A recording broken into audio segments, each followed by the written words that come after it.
Hello, Liam. How are you doing? Is everything all right there at your place? Well, yeah, at our place, it's fine. We are cold. It's winter, so it's not that nice, but we are surviving. I have started reading again. I know you had listened to a few Bibles in the last couple of days or few days, but I'm only starting now after the holidays. So this is now about more than a month that I have not read any Bible for you. But now I'm starting up again, and hopefully we can carry on with our reading. Well, if you remember, I don't remember, but I read from chapters 57. I think it was a long one, so I had 2 parts. Now I'm going to read chapter 58, which is also a long portion, and I will also split it into 2 parts, otherwise it becomes too long. And it's all about Jesus, still in Galilee, but now he's getting restless because he needs to go to Jerusalem. So that's what we're going to read about, and what he's doing in the meantime as he is on his way to leave. So during his final months, Jesus could no longer work peacefully because of the massive crowds. Most of the people turned their backs on him. Why? Mostly because they expected a earthly political king, somebody like David or Saul, to sit on the throne and kick out these Romans from their country. But you know that it wasn't why Jesus came to earth. But on top of that, King Herod, who was the king at the time there, and the Pharisees were secretly plotting to kill him. Because his appointed time did not arrive yet, Jesus often retreated to quieter places. So he flee from them. He went to secret places where he could then spend some time teaching his disciples. So that was one of his big purposes, was to teach the disciples so that when he leaves, they stay behind and then they could carry on with his work. But also, as I said, it's a massive turning point with the crowds not really wanting to hear him, and the Pharisees and the king wanting to kill him. He now decided it's time for him to move to Jerusalem. He's got to go south. He's got to leave Caesarea Philippi. But you know what? He knew that if he goes to Jerusalem, he knew what awaited him there. Death. He was going to die there. So even knowing that, he was on his way there. But while still in the northern area of Caesarea Philippi, Jesus took his 3 closest friends, Peter, John, and James, and they went up a high mountain to pray. And then, while they were praying, something absolutely spectacular happened. Suddenly, a brilliant heavenly light shone from Jesus' face, and his clothes became a blinding, shimmering white. Suddenly, Jesus changed. And then the next moment, 2 great men from the Old Testament, Moses and Elijah, they just appeared there in their glorious form, and they went and stood right next to Jesus. Suddenly there were 3 men, and they began to talk to Jesus about what is going to happen to him. His suffering, the fact that he's going to die, but that he would be resurrected, and he would soon face that in Jerusalem. This glorious moment was meant to deeply encourage Jesus, to give him strength, so they were there to encourage him.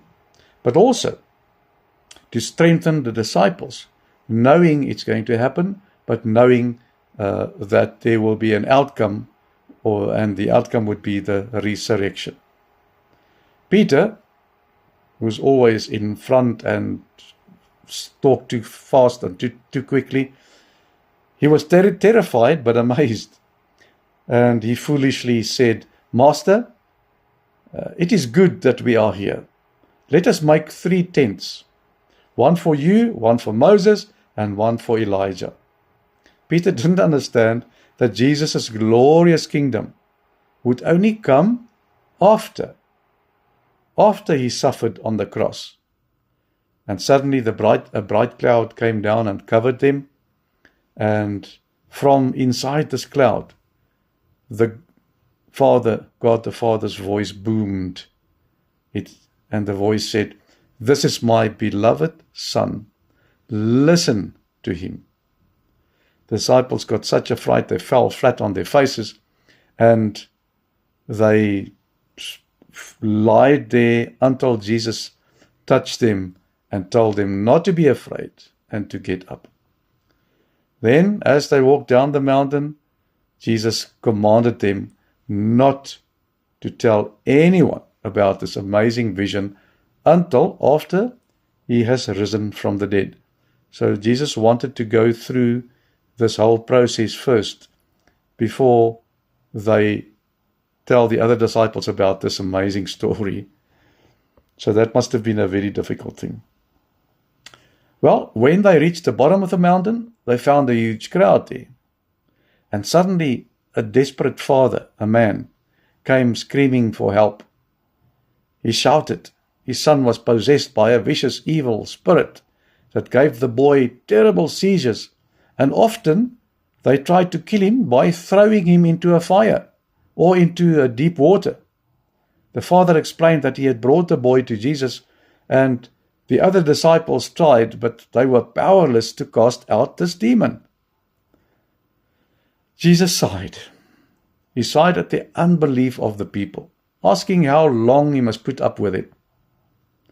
But when the father pleaded, "If you can do anything, have pity on us and please help us," Jesus quickly corrected him. He said, "As far as this is concerned, if you can believe, all things are possible." The desperate father immediately cried out. He shouted, "I believe, Lord, help my unbelief." Jesus instantly, on that moment, he healed the boy. But later, when the disciples were alone with him, they asked Jesus why they could not cast out the demon, because the man came to them first. He told them that it was because of their unbelief. He explained that this specific kind of powerful evil can only be driven out through deep prayer, because remember, it's not them doing it, it's God doing it. The Lord is doing that. So it's only through deep prayer and fasting. So when they finally arrived back in Capernaum, the Jewish men who collected the temple tax approached Peter and asked him. Now, this is again one of those questions that are going to bring trouble. Does your master pay the temple tax? There was like a temple tax. And Peter quickly answered, yes.